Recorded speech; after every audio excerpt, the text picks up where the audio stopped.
Rob McCarran here with Jeff Hawkins. Just got done recording Shake Them Ropes 97. And by just got done, I mean yesterday. Yesterday. The podcast has been out. voicesofwrestling.com/STR. You can go and subscribe. Hollywood's not real. Whoa. Whoa.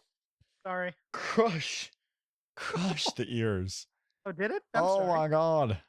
Which Okay, is crazy because I have like the whole compressor gimmick thing going. So like you shouldn't crush my ears, but I'm using these Apple earphones, which I use for the video things now, which aren't as good because I don't want the big giant headphones on for whatever reason because I'm conceited. Yeah. Yeah. So I have the little... Not me. Before we started recording this, first of all, you're in your nice little Virginia shirt. Go Cavs? Go Cavs or Voyagers? Yeah. Cavs. Go Cavs or go Who's. Either way. Okay. Is that what they say for the Virginia Cavaliers? Do they say go Cavs?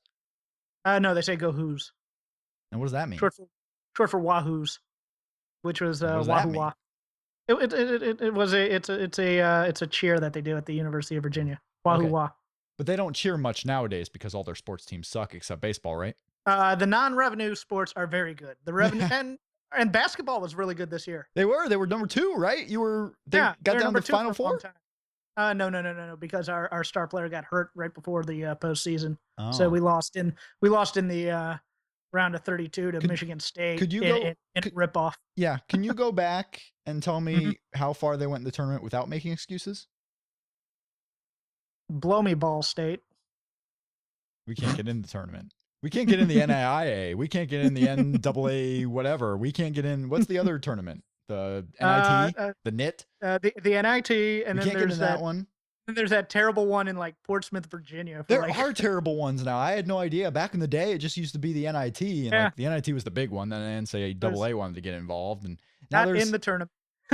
Now, and Ball State can't get in any of them. And some teams, like especially if you're expected to be good, like if you don't get the invitation to the NIT, you're done because you don't want to degrade yourself to go to some of these other tournaments. Yeah, there's a third tournament where people go and most schools just go, unless we're desperate, we don't go to it. Yeah. You don't want have to some pride. But we're recording this. There's breaking news. Layla L is retired from WWE. Yeah. She's gone. It hasn't been used much anyway, so for years. Even though it was a ripoff of the Beautiful People, I loved Layla as a team and just their sketches. They were great. I thought they were great. And the Beautiful People were great. Lay Cool was great. The retirement match, just the emotion in it was pretty darn good. If you watch it, I forget which event it was, like Survivor Series. Was it Survivor Series? The retirement match though was the night where Kong debuted, was it not? Yeah, Karma. Yeah, Karma came out and destroyed Michelle McCool after the match. But Layla's emotion, just being upset about having to do the whole match in general, she's really good in it. I feel like that wouldn't have been Survivor Series. If only for the fact that I thought it happened in like May or June. I thought Karma you might be right. I'm going off of memory here. Night of Champions sounds about right. That might be it. For Karma's debut. Yeah, possibly. But yeah, so a lot of people are worried now, Jeff. Because tomorrow, Thursday, because I'm going to put this video up here on Wednesday night as the day we're recording this. Thursday. Maybe I'll put this video up Thursday. I don't know. The earnings call is Thursday. Tomorrow. Q2. Dose.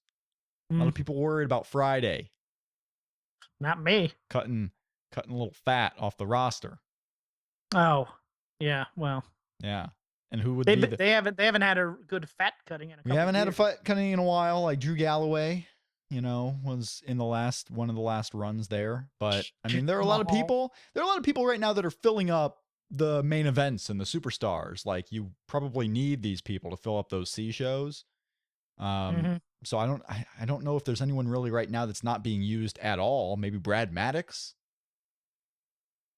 Who else is not being used at all? Zach Ryder. He's still on the C shows. This is what I'm saying. Yeah. All these guys are on the C shows. Now, maybe they can get away with some of those people being gone. Well, they have so much product to fill. They have to use guys. Exactly. I mean, Zach Ryder is, a superstar tag team right now in NXT. Yeah. May get the belts. May get the belts at some point. Yeah, there's a lot of, what's going on with that, by the way? Big Cass and Enzo Amore were the number 1 contenders. They got screwed out of their title match And it seemed like so much they were going back to a tag team rematch because they kept doing Carmella and Alexa, and they would have those guys involved. And then the new set of tapings happened, and just all of it was forgotten. Like, I don't know if there was a creative change in NXT at the time. Well, they're being used on the C show now, aren't they? They were in house shows, one of the two. They were on some house shows, and they were in the dark match this week. But I mean, not only that, like, I don't know if it's because talent was taken up to WWE, if Kevin Owens sent a trickle effect down, but they never got the tag team title rematch.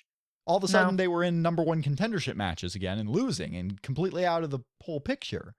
Yeah, and it looked like they were going to do a rebuilding process thing with them. Yeah. And then they scratched that all of a sudden. So, it is what it is. It is what it is.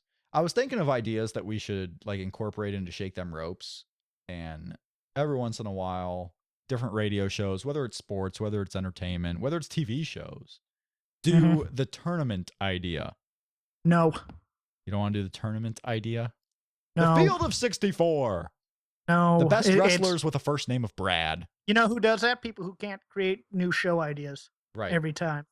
Right. So, hey, we're doing the top 100 matches, and not exactly. I know brand new. That's brought life into the show. To be honest with you, I love it. Yeah, because you're the history guy. Well, yeah, but I also, I was tired of talking WWE. I mean, I was thinking about this today because I got to go on Talking Sheet in about a week because I'm doing research right now. Well, I agreed to, and I agreed to the date. So yes, now I have to. I want to. It's a fun time. I went on there for 2.5 hours, and people seem to not hate it. It was a good show. Oh. They're getting to me last. Not saving the best. All right, yeah, they're getting to you last. Yeah, I went on there because I'm a whole different person when I'm the guest versus when I'm hosting. Yeah. I'm a whole different person. You're actually entertaining. I know. Here I am the host, and I'm just, Boraphil. So I heard there was a good match last night or this morning. What? Ibushi and Shibata? Yeah, or Shibata, yeah. Okada was in a tag team match. No, Okada. I meant Ibushi and Shibata. I tell you what was fun, though, about this show. Like, we're starting to get into the G1 shows where the undercards are wacky. Yeah. And you only got a little bit of a taste of it today because the undercard main event was Okada and Gedo versus Hiroki Goto and Jushin Liger. So you got a lot of Gedo and Jushin in there. Nice. And Jushin Liger got the win. He never wins. He got the win. But no, you're starting to get into those wacky main events. Like Chaos has an 8-man tag team where they're facing each other here in a couple of shows. A lot of chaotic stuff because there's only 5 or 6 more shows until they get to Korakuen. So once they get to Korakuen Hall, like, it's just madness. Cool. I got some wacky stuff on the stuff I was watching, and I'm still going through Mid-South, and I'm in the 1980. I'm in the 1982. I saw Andre the Giant come off the second rope with a splash. Yep. It's actually on that Mid-South DVD. I'm now Tully Blanchard has just entered as a upper card Jobber to the Stars heel. So I'm like a pig and slop. And I just saw Jim Ross's first television appearance ever. Jim Ross's first television appearance. And he's doing the exact same stuff. He's doing the football background and everything. The Andre the Giant coming off the top ropes is fascinating because Bad Luck Fale came off the top ropes tonight in the New Japan G1. So, when the big guys come off, Big Show, when I went to the NXT show in March in Columbus, Big Show came off the ropes twice. It's a fun time. Yeah. Big Show's great. He's nuts. Big Show's great. I'll be sad when he retires. A little sad that Layla Eller is retiring. And I'm a little sad. I'm a little sad, buddy, that Mike Morse, as of this taping, is not yet a Dodger.